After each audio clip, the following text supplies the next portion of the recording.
हाँ साथियों, नमस्कार। माई सर क्लासेस में आपका स्वागत है। मैं आपको एक महत्वपूर्ण टॉपिक जो कि बाल विकास में है, बाल विकास के सिद्धांत।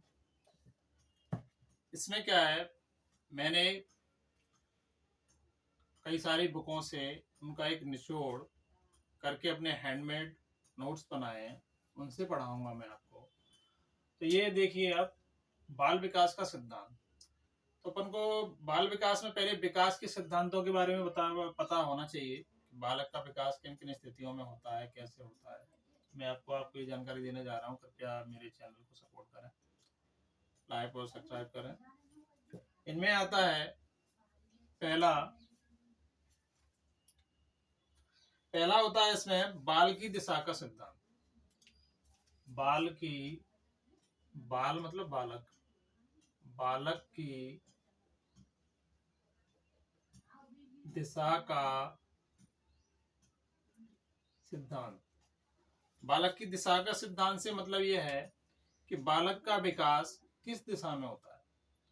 बालक का विकास हमेशा सर से पैर की दिशा में होता है। यह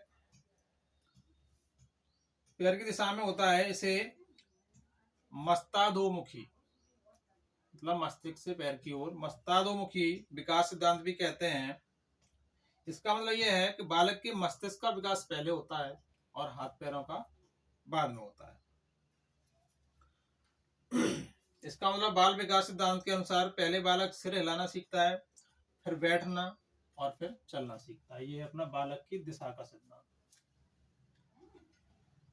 दूसरा आता है इसमें विकास क्रम का सिद्धांत। विकास क्रम का सिद्धांत। विकास के क्रम का सिद्धांत से मतलब है कि इसे बाल के सिद्धांत के अनुसार बालक का विकास लगातार होता रहता है, परंतु एक निश्चित क्रम में होता है। लगातार जरूर होता रहता है, लेकिन इसका भी एक कोई विशेष क्रम है। कैसे क्रम है? निश्चित क्रम से अर्थ यह है कि बालक का विकास पहले गर्भावस्था में होगा, फिर शैशवावस्था में होगा, उसके बाद बाल्यावस्था, फिर किशोरावस्था। ये क्या है? ये क्रम है। ऐसे नहीं होगा कि शैशवावस्था से सीधे प्रौढ़ावस्था में पहुंच जाए, ऐसे नहीं होगा। एक क्रम है, विकास क्रम का सिद्धांत कहते हैं इसको। बालक विकास पहले गर्भावस्था, फिर बाल्यावस्था, किशोरावस्था में होता है। इस सिद्धांत के अनुसार बालक में भाषा और गामक विकास भी होता है इस चरण के दौरान। तीसरा आता है विकास की गति का सिद्धांत। विकास की गति का सिद्धांत। विकास की गति का सिद्धांत, इससे मतलब है, इस सिद्धांत को डलगस और हॉलैंड ने दिया था। इस बाल विकास के अनुसार क्या है, बालक का विकास लगातार होता रहता है, लेकिन यह जरूरी नहीं है कि लगातार होता रहे और सारी अवस्थाओं में बालक का विकास एक ही गति से हो। किसी अवस्था में तेज गति से होता है, किसी अवस्था में मंद गति से होता है। यह जरूरी नहीं है कि सारी अवस्थाओं में बालक का विकास एक ही गति से हो। विकास की गति के सिद्धांत के अनुसार बालक का विकास शैशवावस्था में अपन देखते हैं बालक बड़ा सा लगने लगते हैं। शैशवावस्था में विकास तेजी से होता है और अवस्था में इतना तेजी से नहीं होता। किशोरावस्था में बालक का विकास दोबारा फिर तीव्र हो जाता है। इसके बाद आता है 4 नंबर पे आएगा अपना परस्पर संबंध का सिद्धांत।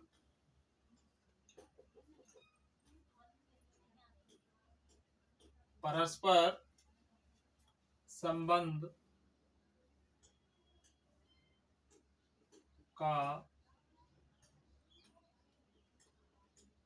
संबंध का सिद्धांत ये होता है। इस परस्पर संबंध का सिद्धांत ये किसने दिया था? ये दिया था थॉर्नडाइक ने। थॉर्नडाइक कहते हैं इस बाल विकास के अनुसार थॉर्नडाइक बताते हैं कि बालक के सभी विकास एक दूसरे से परस्पर संबंधित होते हैं। यदि एक भी विकास सही रूप से नहीं हुआ तो बालक का संपूर्ण विकास नहीं हो पाएगा।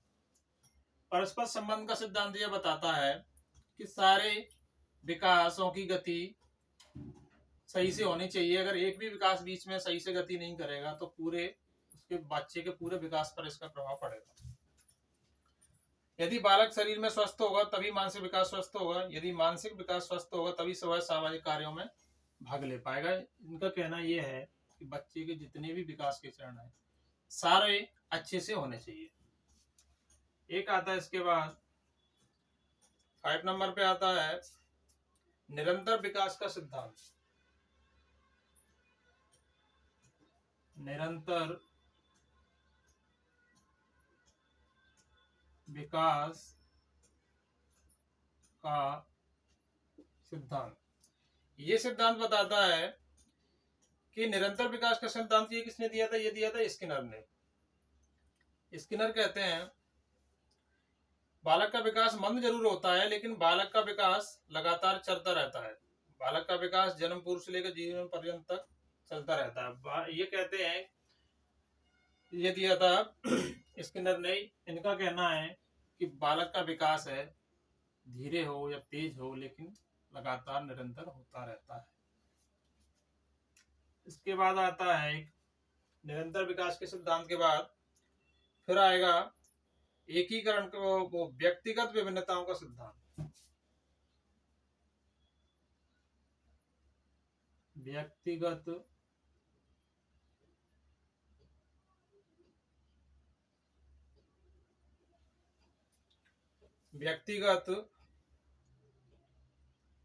विभिन्नताओं का सिद्धांत।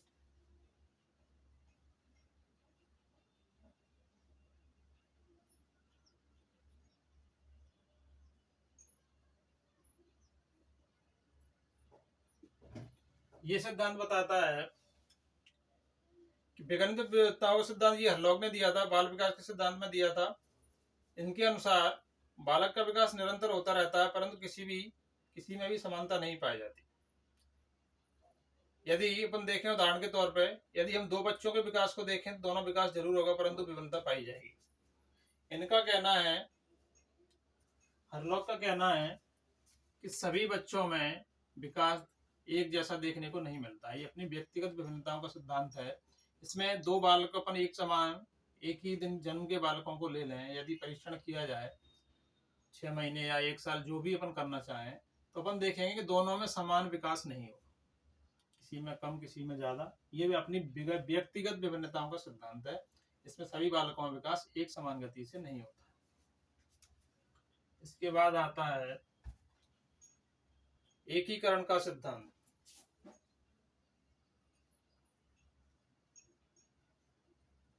एकीकरण का सिद्धांत एकीकरण का सिद्धांत बताता है, इसे सामान्य सिद्धांत भी कहते हैं। इसके अनुसार बालक पहले क्या करता है संपूर्ण अंग चलाना सीखता है, फिर अंगों के भागों को चलाना सीखता है और अंत में वह एकीकरण कर लेता है।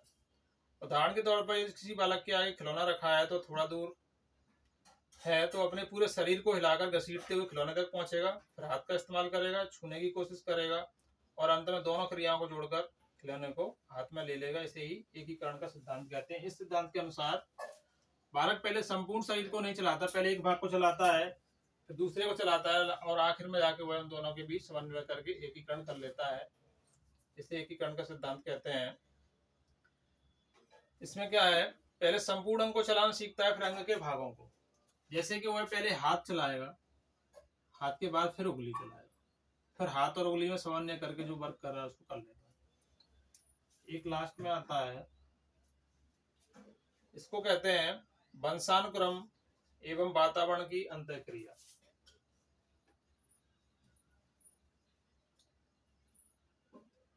वंशानुक्रम एवं वातावरण की अंतःक्रिया।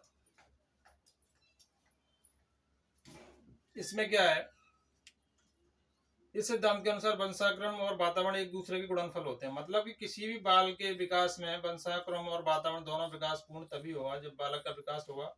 केवल एक के विकास से बालक का विकास नहीं होगा। देखिए बालक के विकास के लिए वंशानुक्रम और वातावरण बहुत महत्वपूर्ण है।